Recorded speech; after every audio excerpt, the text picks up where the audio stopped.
कहानी की शुरुआत एमिली नाम की एक लड़की से होती है। जब एमिली की आंख खुलती है तो वो देखती है कि वो एक बर्फ के टुकड़े पर है। चारों तरफ ऊंचे पहाड़ और पानी ही पानी है। वो मदद के लिए चिल्लाती है, लेकिन उसकी मदद के लिए वहां कोई नहीं होता। वो वहां बिल्कुल अकेली होती है। वो अपने ग्रुप के साथ वहां आई थी, लेकिन वो अपने ग्रुप से अलग हो गई थी। एक हेलीकॉप्टर उसे ढूंढने में लगा था, पर एमिली उन्हें नहीं मिलती और हेलीकॉप्टर वापस बेस कैंप लौट जाता है। एमिली के पास खाने के लिए बस थोड़े से नट्स थे और उसका पानी भी खत्म हो चुका था। वो बर्फ पर इधर उधर हाथ घुमाती है तो बर्फ में दबा हुआ उसका फोन मिल जाता है, जो बर्फ में दबे होने की वजह से चल नहीं रहा था।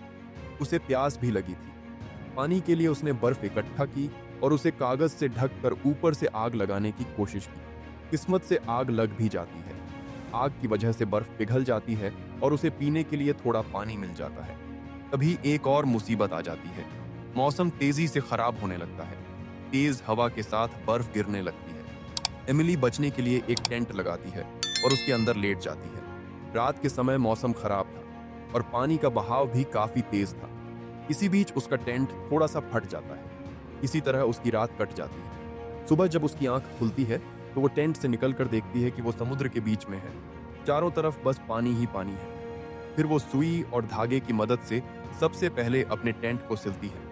उसके बाद धागे को एक कांटे में बांधकर मछली पकड़ने का चारा तैयार करती है और उसे पानी में डाल देती है, इस उम्मीद में कि उसे कुछ खाने को मिल जाए। अपने शरीर को गर्म रखने के लिए वो एक्सरसाइज करने लगती है, लेकिन उसके हाथ कुछ नहीं लगता। फिर उसे उड़ता हुआ एक एयरप्लेन दिखाई देता है।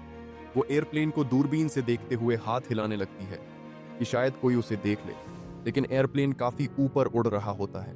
वो जिस बर्फ के टुकड़े पर थी वो भी धीरे धीरे टूट रहा था। तभी उसे फोन बजने की आवाज आती है। फोन की स्क्रीन खराब होने की वजह से वो मुश्किल से फोन उठाती है। फोन पर हैरी नाम का एक लड़का होता है जो एयर कंडीशनर्स की दुकान से बोल रहा था। एमिली उससे मदद के लिए कहती है और बताती है कि वो बीच समुद्र में फंसी हुई है, लेकिन एयर कंडीशनर वाले को लगता है कि वो मजाक कर रही है और वो फोन काट देता है। एमिली की एक और उम्मीद टूट जाती है। एमिली के साथ वहां जो कुछ भी हो रहा था वो उसे एक किताब में लिख रही थी। जब वो सो रही थी तभी उसे बर्फ टूटने की आवाज आती है। हर पल बर्फ थोड़ा थोड़ा करके टूट रही थी। सुबह उठकर वो देखती है कि बर्फ का टुकड़ा धीरे धीरे छोटा होता जा रहा है। एमिली को भूख भी लगी थी और वो दूरबीन की मदद से चारों तरफ देख रही थी कि शायद कहीं से मदद मिल जाए। तभी उसे एक शिप दिखाई देती है। वो मदद के लिए चिल्लाती है और एक शीशे की मदद से सिग्नल देती है। शिप थोड़ी सी घूमती है। एमिली को लगता है कि अब वो बच जाएगी। वो जल्दी से टेंट में जाती है और अपना सारा सामान इकट्ठा करने लगती है, लेकिन जब वो बाहर आकर देखती है तो शिप वहां से जा रही होती है। एमिली मदद के लिए जोर से चिल्लाती है और कूदने लगती है।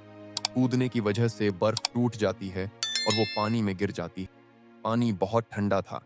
वो किसी तरह बचकर फिर से बर्फ के टुकड़े पर वापस आ जाती है। ठंड से बचने के लिए वो जल्दी से अपने गीले कपड़े उतार देती है और एक चादर से खुद को लपेट लेती है। तभी उसे बाहर से एक आवाज आती है। जब वो टेंट से निकलकर देखती है तो वहां एक बेबी बेयर होता है। एमिली उसे खाने के लिए कुछ नट्स उसकी ओर फेंक देती है। तभी बेबी बेयर की माँ भी वहां आ जाती है। एमिली जल्दी से टेंट के अंदर चली जाती है और बेयर के जाने का इंतजार करने लगती है। जब वो वहां से चले जाते हैं तो एमिली बाहर निकलती है। शाम का समय था और मौसम भी अच्छा था। एमिली अपने कॉन्सर्ट वाले कपड़े और आइस स्केटिंग शूज पहनती है और बर्फ के टुकड़े पर नाचने लगती है। रात को जब एमिली लेटी हुई थी तभी उसका फोन बजा। उसने जल्दी से फोन उठाया और मदद के लिए चिल्लाने लगी। फोन पर वही एयर कंडीशनर वाला लड़का था। एमिली ने उससे कहा कि मेरी बात का विश्वास करो, वो सच में मुसीबत में है और वो कोई प्रैंक नहीं कर रही।